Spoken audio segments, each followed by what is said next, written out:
momen sudah dihentikan. Namun kami anjurkan Anda untuk tetap menggunakan sabuk pengaman apabila Anda sedang duduk. Pesawat ini dilengkapi dengan 3 kamar kecil, 1 di kabin bagian depan dan 2 di kabin bagian belakang. Rokok di dalam kamar kecil adalah bentuk pelanggaran hukum.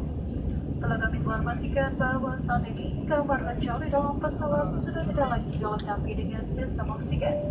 Apabila tekanan udara di kabin berkurang secara tiba-tiba, penumpang yang sedang berada di kamar kecil diharuskan segera kembali ke tempat duduk, menggunakan sabuk pengaman dan menggunakan masker oksigen.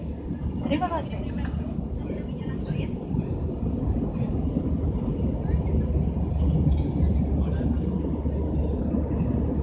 Ladies and gentlemen, the bottom tip outside is now recommended to keep your seatbelts held and well seated. This aircraft has 3 lavatories, 1 in the front cabin and 2 in the rear cabin. Making such lavatories against the law. For your information, lavatories are no longer equipped with oxygen system. If there is a drop in cabin pressure, passengers take the lavatory, turn it up to sit, or some seatbelt, and turn the oxygen mask. Thank you.